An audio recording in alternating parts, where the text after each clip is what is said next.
Welcome back to Halftimes and Harmonies, where we will be pivoting now to our sports segment of the day. And this week, we have the honor and privilege of being able to sit down with some members of the TCU Equestrian team.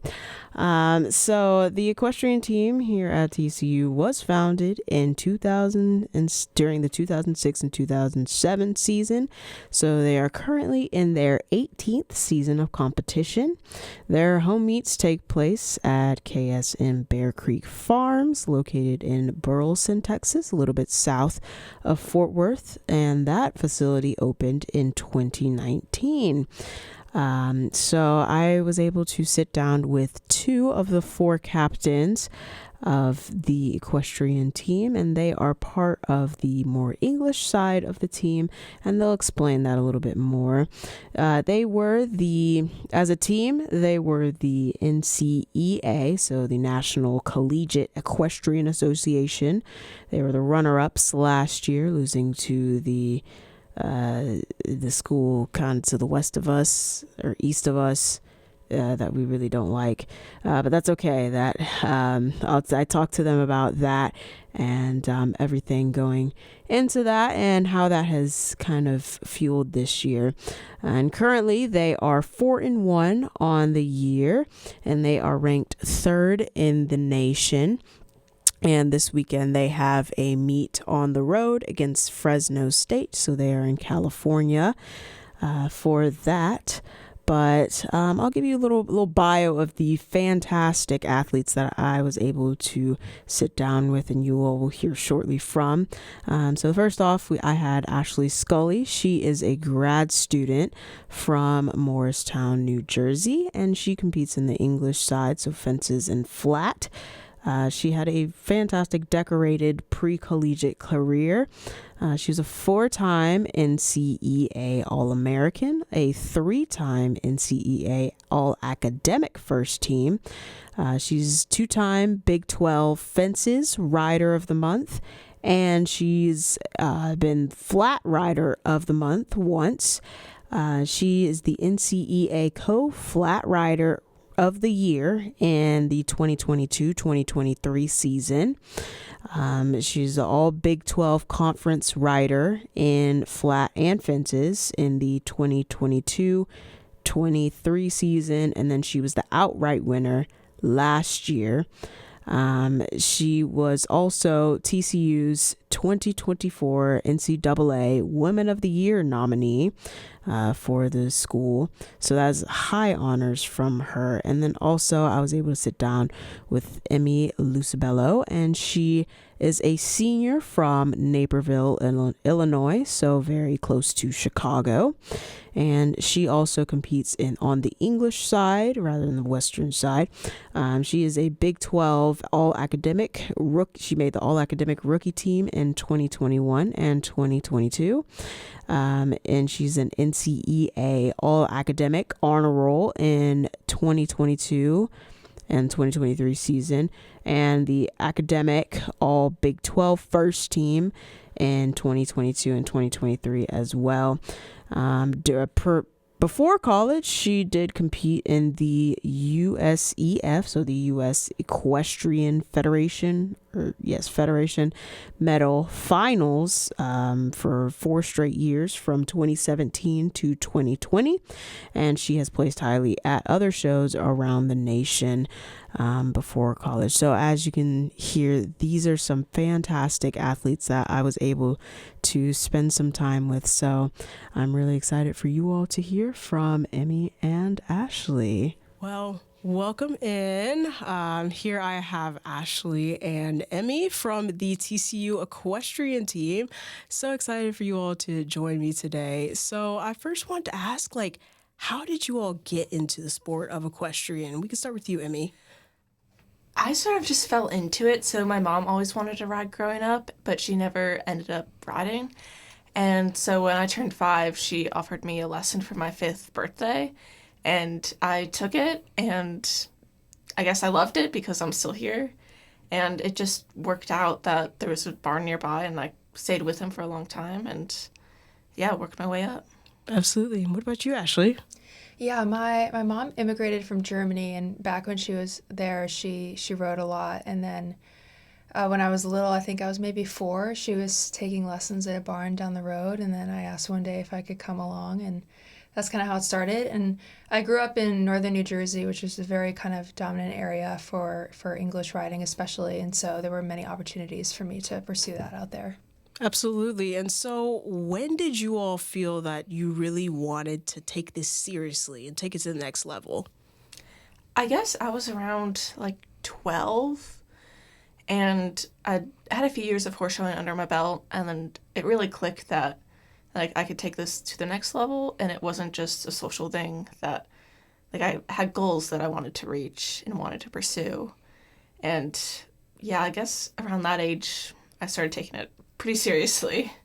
So Absolutely. Yeah, for me, I started competing when I was around 6, and then once I started to do a little bit better in the sport, I think is when I started looking into college. My family was huge in college athletics. Both my parents met playing sports in college. Some of my grandparents played sports in college, and so it was kind of something that we always had in the back of our mind, my siblings and I, and something we wanted to pursue. And for me, it was more so just choosing which sport I wanted to do. I played pretty serious field hockey and lacrosse in high school, and eventually I quit both to pursue riding full time. Absolutely. That's so fantastic. And I know both of you all are not from the Texas area. I mean, you're from Illinois, and Ashley, you're from New Jersey, as you mentioned. And I just wanted to know, how did you guys choose TCU of all schools that you could have gone to? yeah, so ironically, my mom actually went to TCU when she was our age, and so TCU's always been in the back of my mind. And like I always joke, I grew up bleeding purple. And then finally, when I was looking at schools, I realized that they had an equestrian program, and I was like, well, this works out perfectly, and might as well try to pursue that and go to my dream school. And once I toured campus, I just immediately fell in love with it. And then the equestrian team was honestly just the icing on the cake and really sealed the deal for me. And here we are. So For sure. Yeah, for me, I started looking into a bunch of the different kind of Division I riding programs. I went out to California. I looked at a bunch of the schools in Texas and kind of like the South, to kind of narrow down what choices I wanted. And at the end of the day, TCU was the best fit for me as far as being like a smaller school, really kind of close-knit campus. I really liked the coaches and got along with them great. Really tight-knit community around here. And they also had a great English literature program, which is what I majored in, and now I'm getting my master's in. Absolutely. That's so fantastic. And so I wanted to ask you all, how does your sport work? So how does equestrian, how do you get like judged, or what are you trying to achieve, I suppose? do you want to take that one? Yeah, I guess. Okay, so it's very different collegiately than it was outside of competing at the college level. And so the way we judge it now, the breakdown of like kind of what our meet day and team looks like, is we're a team split half and half. We have an English side and a Western side, and each side takes 2 events, so there are 4 events total. And English has fences and flat, and Western has horsemanship and reining. And so each event you can get 5 total points in each. So there's a total of 20 points per meet. And so the way it works is that 5 riders from each team compete against each other on 5 different horses. So 10 girls compete in each event, 5 horses are competing. Whichever team gets the higher score on the horse gets the point for the team. And there can be ties and things like that, but I'm less familiar with how Western judges, so I'll go based off what I know for English. And fences, it has a little bit less structure because the judge scores out of 100, and the judge will kind of throw out just whatever score they feel at the end. Like they can judge by box, by number of jumps, but really it's kind of just based on their intuition and how they feel their score kind of relates to your round. Whereas in flat, you're judged and you complete a series of 8 maneuvers in a box with a bunch of different letters. So it's more of a pattern. And each box you're scored out of 10. And so that makes it a little bit easier to have structure and to kind of know what kind of score you might get as you're going around. And then the last two boxes, they'll judge it on effectiveness of the pattern and then the position of the rider. So that adds up also to 100 points. So 100 is the highest you can get. But a 70s are like average in both events, 80s are good to great, and then 90s are kind of exceptional. So that's kind of how English is judged. I don't know if you'd phrase it any differently. Yeah, no, I agree with all the English stuff. And like Ashley said, I don't really know a lot about Western, but I do know that for both events, they start off at a base score of 70, and from there you can either have pluses or minuses based on how well you perform certain maneuvers. And so, like, I guess a typical great score would be like 74 and above. Yeah, I mean, for reining, anything between a 70 and a 73, I think is pretty good. And then for horsemanship, I've seen an 80 thrown out there before. I've seen an 81, but those are very rare. I think anything, honestly, like a 74, 75 and above would be really great. And honestly, it depends on the judge and it depends on the kind of horse that you're riding. For sure. In English, you could get a 75 on a horse, which is kind of an average score, but that could be the best possible score you could get out of that horse. Yeah, that's sort of like the whole nature of the game is who can ride the horse better. Like, if you're on a 60 horse and get it to a 62, then that's great. And if you're on a 90 horse and can get it to a 92, then that's even better. But it's just riding the horse that you have and riding better than the other person. Yeah, absolutely. Yeah. And I guess that's a little nuance of equestrian is that you're competing on the same exact horse, right? And so you have like home horses, I guess. So do you guys get to interact with those horses whenever you guys go and practice, or is it a little bit different? And then having to go on the road and compete with horses that you've never met, like what goes into like creating that bond with the horse like almost instantaneously? Yeah, so this is now my 5th year here, so I like to think I have like a special bond with some of our home horses, especially the ones that I've drawn the most over the years or that I just really like and get along with very well on practice days. But we're thrown on a different horse pretty much every practice. I mean, it's, you never practice on the same horse 2 days in a row with flat end fences. And we kind of decide throughout the week if we have a home meet coming up at the end of the week, which horses we want to put in and just kind of strategize. And, sometimes we'll be in a fences practice where we'll swap horses if we think that that'll help better prepare us for the meet and just getting used to the ones that we have.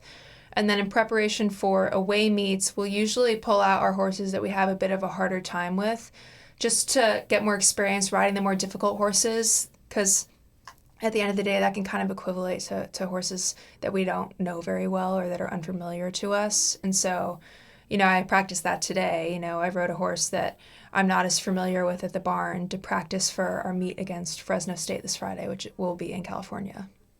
Absolutely. And I know you guys have such a hard grind, I guess. You all are on basically year round. You probably take a little short break towards like Thanksgiving and Christmas and whatnot, but like you guys are different from other sports where, there's a set fall season or a set spring season. You all are going all year round in the fall and spring. So what type of mental preparation do you guys use to be able to stay on your grind all year round? I guess for me, I just like separating my athletic life from my academic and social life. And so just having that emotional switch key where I could be at the barn and be dedicated to everything horses and be on task there. But once I leave the barn, I can decompress and relax and just get out of my own head. And so for me, like, that's in the form of running. And so, like, at college, I've taken up running and just distance events just to get out of my own head and have a fun time doing something that doesn't relate to anything competition-wise. So absolutely. Yeah, for me, I have a very like strong and competitive mindset, and I kind of always have. And just being here so long has really helped me build up that kind of confidence. But riding has always kind of been my escape just from other aspects of my life. So being able to come to the barn and practice every day and do what I've loved for so long, I leave everything in the car, emotions, everything else that I have going on outside of the sport, and I go in and I put 100% into practice, and then I focus on what else is going on in my life after practice is over and I get back in the car. So just kind of what Emy was saying with that like kind of separation, I think is really important. for the kind of the mental game, because it's more of a mental sport than anything. There's so much unpredictability and unknowns in our sport. You can't control everything, and it's better to just be confident in yourself than overthink all of those things that you can't control. Absolutely. And so when the little off season that you do have, what do you guys like to do? I just like to go home to my family and try to be a normal student for once and just relax, do nothing, enjoy the holidays, and try to get away from horses, honestly, as much as possible, at least in the competitive side of it. So I'll go home and ride my own horse and just enjoy riding for what riding really is and seeing the fun in it and just messing around and having a good time. Yeah. Yeah, for me, actually, very rarely on the breaks have I ever kind of gone back and done riding at home. I haven't had my own horse since I aged out of my junior years in 2020. And so sometimes I'll go back to my old barn and help them out and stuff, but mostly I'm with my family at home, and then we're big skiers, so we'll fly out west and go skiing pretty much every year. So that's a really fun family thing that we do. Absolutely. And so you all have been in the program for quite some time, 4 and 5 years. So what does it mean to now be the captains and the leaders of this wonderful and really successful team? I mean, to me, it's more so about kind of creating a really inclusive and positive community for everybody, and one where everyone feels like that they have a say and that they can come to us and be like, I feel like that this should be acknowledged, or that we can improve in these spaces, or I'm feeling that like that this can be improved. And then that way it's a two-way street, and there's good communication, because that's one of the key parts to a good and strong and successful team is good communication. And so I think just leading by example, and over the years I haven't been a captain, so I've more so tried to lead by example in the arena. And so it's definitely been a new challenge this year, like trying to effectively communicate verbally with everybody as well. And it's not just about, showing them what it takes on meet day. It's every day in practice too. Yeah, I agree with everything that Ashleigh said, and also like just trying to leave the team better than we found it. So whether that's creating a culture that will last and that fosters good communication and work ethic and respect, and like Ashleigh said too, just leading by example inside and outside of the ring. So whether you're starting or not starting, just bringing that positive attitude day in and day out to whatever you do, regardless if it's with a team or not. Absolutely. And so looking forward to the rest of the season, what are you guys just looking forward to? I'm looking forward to just having a good time with all my friends. So it's honestly the little things that make the team the best. So all the inside jokes and just smiles and giggles we have throughout meet days are like what I live for. And so I'm hoping for more of that. Absolutely. Yeah, I know that for me and the other 4 fifth years that they came back with me, we came back like wanting to be able to prove ourselves in the aspects that we may have not come through in years past. And so I think we have a lot of postseason goals this year, bringing home some rings for the school, like getting some good wins in and kind of going out with a bang. We've been here for a long time and we've had a lot of success on the team, but I think just improving in the areas where we may have not been as satisfied with over the years and kind of leading the team to that as well. Absolutely. And I know you guys finished as runner-ups last year. I was following y'all's journey and y'all are like a little closer. Does that bring a little extra fire this year? Definitely. For sure.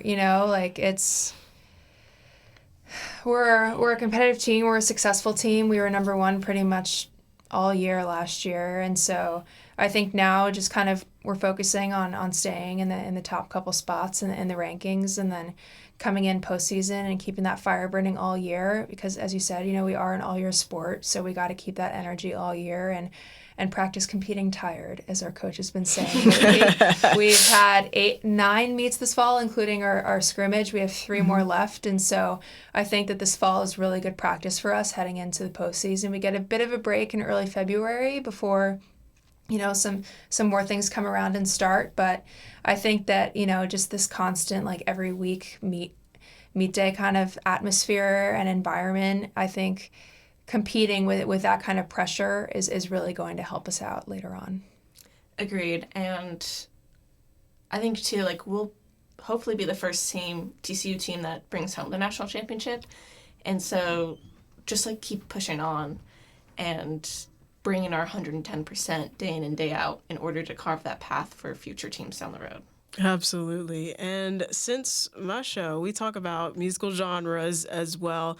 And I was talking with Emy earlier, and I found out that you have a little bit of musical experience in your past. I do. So I played violin in middle school and a little bit of high school, and then piano as well throughout that time. So Okay. Ashleigh, do you have any sort of musical talents, or we're just sticking to the horses? I used to play piano for a long time. Okay, that's awesome. He's a really great photographer, though. So Okay. So you little. Yeah, that's my side job. Okay, so that's a little something that you got going on. Do you want to pursue that further? Or is that just a hobby that you have?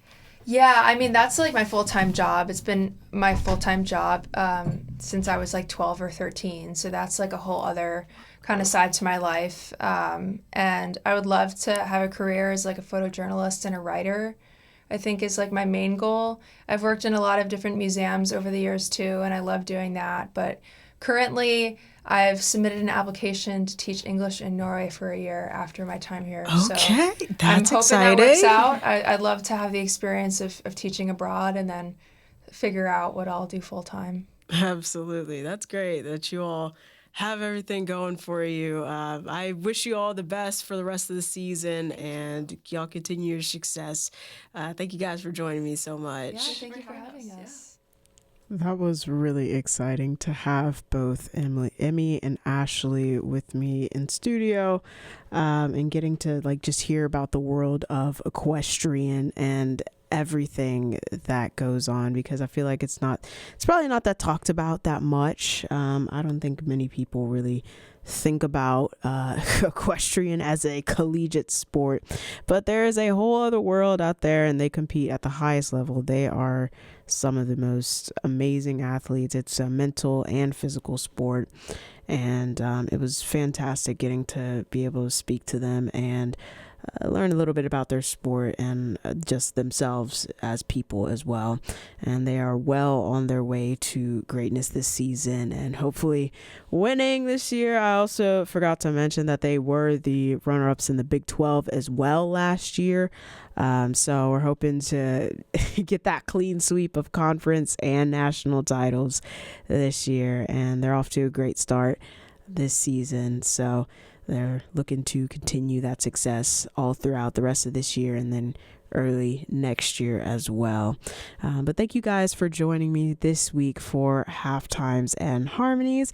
You can follow the show on Instagram at Halftimes and Harmonies, and you will find all of the talking portions that I did this evening through a live stream, and you can also find the playlist of all the songs that I've played throughout the entirety of this show,